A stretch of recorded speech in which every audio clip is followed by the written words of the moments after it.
Hello everyone, I'm back now to explain to you how the actual mechanism takes place of breathing. And to understand that, we have explained the structure of the air pathway, but now we need to explain the components of the respiratory apparatus. These include the trachea, as usual, and from the trachea extend the bronchi, and from the bronchi the bronchioles, and so on, reaching in the end towards the lungs, where we have the alveoli, the bronchiomatosis tissue. Alright, so these are the lungs, air pathway,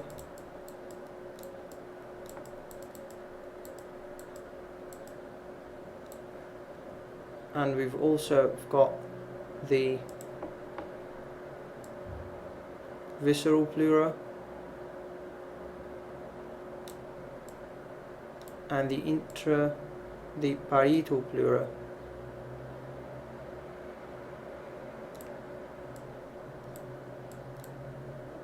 And in between we have the interpleural space, a potential space actually. Furthermore, we have the thoracic cavity.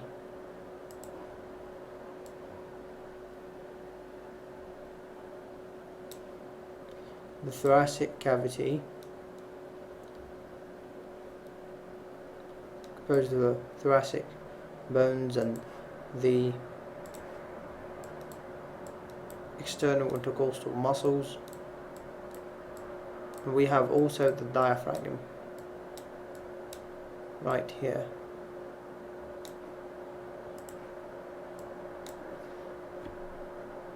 This is the apparatus. Now, how does the actual breathing take place? Well, let's take a look. To understand that, we need to understand that we've got a law. This law is named Boyle's law for gases. Eventually, it is a relation between the volume and the pressure.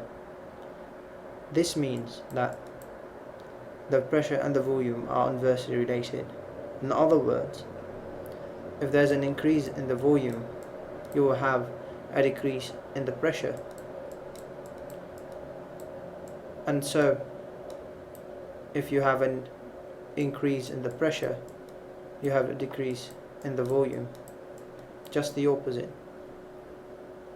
Now, when you take a breath in other words, an inspiration, this is an active process. Inspiration is active all the time. It's an active process. So what happens eventually?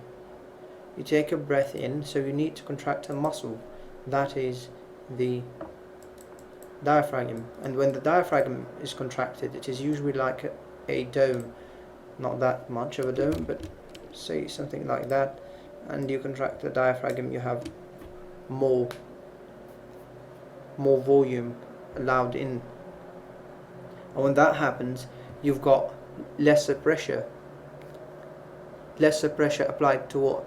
applied on the lungs by the abdominal cavity. So to understand this, I will give you an example of, say, a farmhouse. This farmhouse is the thoracic cavity. Within this farmhouse, you've got different chickens in the coop. They just want to escape and play in the garden outside.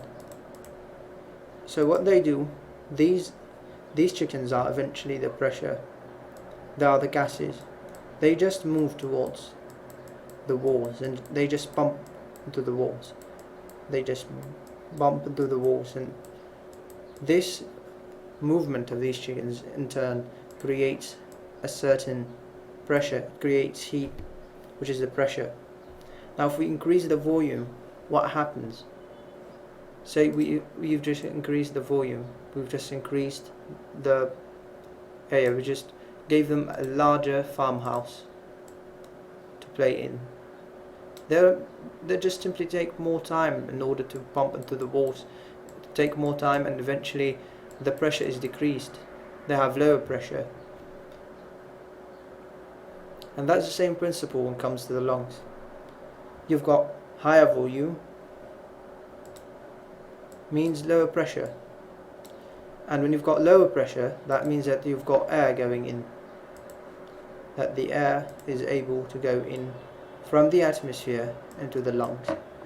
Also, let's not forget that we've got the so-called external intercostal muscles. External intercostal muscles. The external intercostal muscles contract in such a manner that they allow the expansion, they provide more space for the lungs to distend, and this eventually increases the radius. The increase of the radius, according to Boyce's law, decreases the resistance of the airway, and in turn decreases the resistance to airflow, and so you've got air having more freedom to pass in. Eventually you get inspiration at the end of this process, and inspiration just keeps going on until you've got in the alveoli a pressure that is about 0 atmosphere, just a pressure that is not exactly 0 atmosphere but just equal to the one that is outside, which is 0 millimeter mercury, let's say 0 millimeter mercury. When this happens, the inspiration ends. You cannot take any more breath in, you cannot breathe in anymore, and you just beyond this limit. And in turn, what happens is that you want to breathe out. But why is it important to have also the interpleural space? That's something we should not forget to mention. Basically, the intrapleural space is a negative space, and so it has a negative pressure. Now, if you have the intrapleural space being negative, in other words, when the thoracic cavity during the thoracic cavity just tends to move away during rest, when breathing stops, when there's expiration, I mean, thoracic cavity tends to move away, the lungs just move inwards, and so this creates a vacuum. This vacuum in turn creates a negative pressure. This negative pressure is the intrapleural pressure. It's about around 5 millimeter water, centimeter water,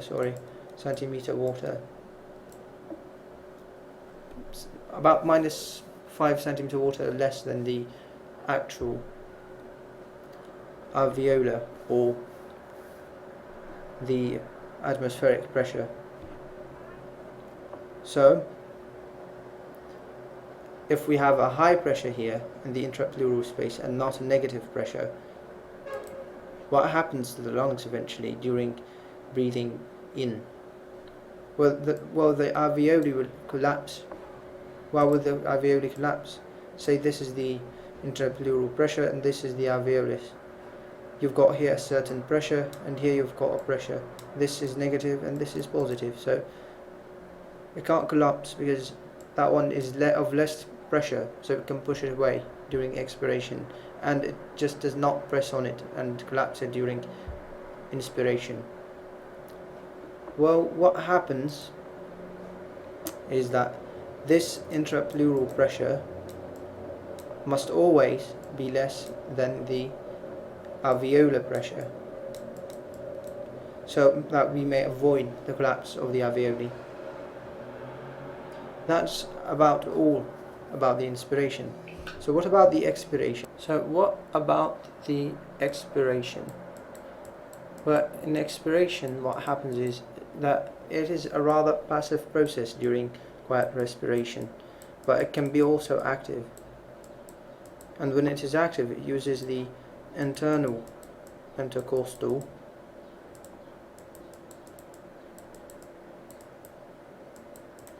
and also the abdominal muscles.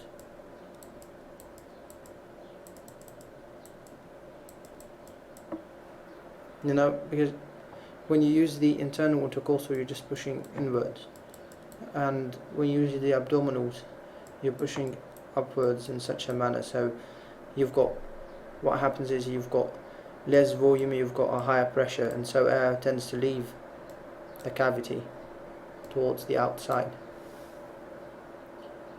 until the pressure is less than the atmospheric pressure. Yet the intrapleural pressure is kept lower than the alveolar pressure, so then there is no collapse that takes place. The intrapleural pressure usually is just always almost all the time more negative for about -5 centimeters water than the alveolar. Either way. So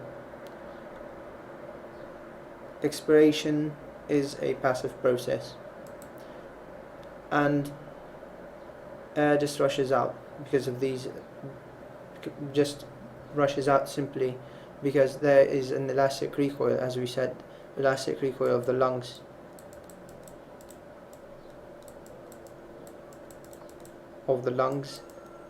And the elastic recoil of the thoracic cavity. Now the lungs, they just tend to go inwards. The thoracic cavity, on the other hand, just tends to go outward, as we said before, and this is what creates the negative intrapleural pressure. Now the elastic recoil of the lungs is also provided by the surface tension inside the alveoli.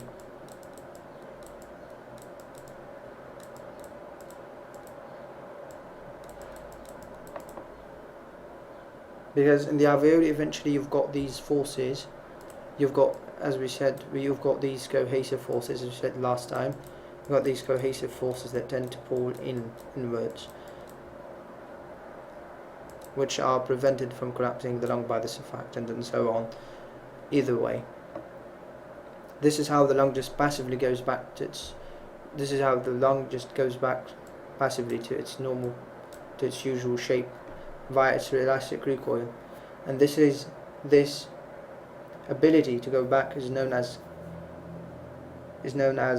compliance, to go back and to be able to distend, to just simply distend without having any resistance.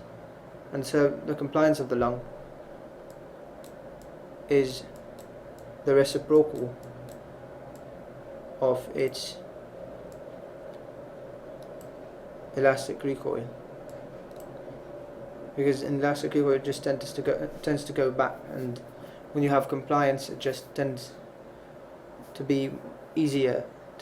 And that would be the whole process eventually of breathing in and breathing out. Later on we will explain the volumes of the lungs, different volumes during rest, during quiet respiration, forced expiration, and so on. Thank you for your attention. I hope you've enjoyed this lesson, and I wish you success furthermore. Cheers.